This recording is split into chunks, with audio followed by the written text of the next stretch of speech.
This is a dispatch from the Institute of Magical Historicity.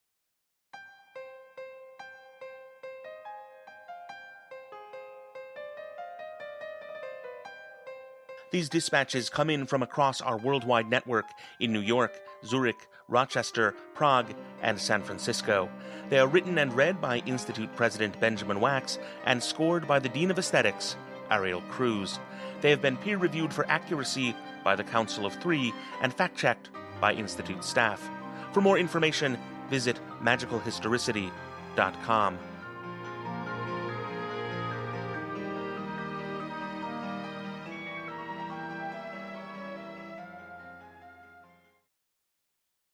Encore.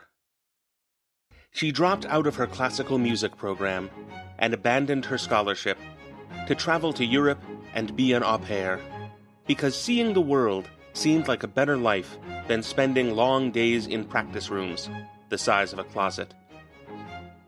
But she missed the instrument, the feel of its reed on her lips, the sound she made with her breath and hands, and the experience of making music with others. So she auditioned for the local orchestra in a small Swiss town, and was accepted. In rehearsals, she met a British man with tattoos on his arms who had fled a life at the London Stock Exchange. He played the French horn, and they fell in love. She lived with the children she tended to by day and went to his small cottage at night, and they practiced, each playing their incomplete parts of a much larger composition to the beat of a metronome. When they rehearsed with the orchestra, they were as precise as a mechanical watch, every note in its exact place. Sometimes she thought the audiences clapped more for the perfection of the recitation than they did the beauty of the music. She tried to tell her lover this, but he did not understand because the two were the same. The more she thought about this, the more it seemed that the cottage was barely larger than a closet, even though he might be right. She began to daydream during rehearsals, and once, during a daydream, she played an entirely different melody into the symphony. She did not know where it had come from, and her fellow musicians laughed as the conductor shouted, but she thought it had been beautiful. She never played that melody again, but she kept it in her head as she showered in the morning, and she hummed it to the little children she cared for. And she walked to its rhythm as she and her lover visited a traveling circus from the Czech Republic. The circus had been managed by the same family of performers for 7 generations, even at the risk of their lives under communism, which had forbidden them from traveling their traditional routes. And when she saw that the circus had a small orchestra which played music to accompany the mimes and the acrobats, she ran up to the ringmaster and asked him if they would take an oboe player with them. He was skeptical because they'd never had an oboe before, and it would mean another mouth to feed and hand to pay. But she placed her hands on his shoulders and said that a classically trained musician could offer every emotion ever experienced in the last 2,000 years to their clowns and their puppeteers. The ringmaster had seen the look on her face before, worn by his sister-in-law, who had run away from the city of Budapest to ride elephants and marry his brother. And he told her to get her instrument and be on site at the stroke of midnight. She ran back to her lover's cottage, and he ran by her side asking why she had gone mad. She could not possibly leave him, or the orchestra, or the children she cared for, or the life she had built.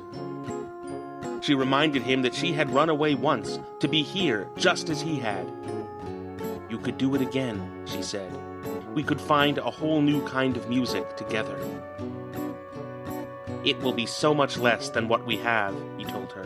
"I know I'm not Mozart, but this way he moves through me." And when he tried to bar her from leaving through the door, she leapt out the window and ran as swiftly as she could back to the circus, the sound of his footsteps behind her. He watched her step on board a truck filled with magicians and contortionists, and stood under a street lamp as the truck pulled away. Years later, he still plays renditions of the greatest and most intricate music in the history of the world, without a note out of place, in a small village concert hall, on the same nights that she improvises wildly with a small group of musicians, a trombone, a violin, a tuba, a banjo, a guitar, whatever talent they can find, to fill the present moment. Though they have never spoken again, they think of each other often, especially in the moment of silence, just before the applause.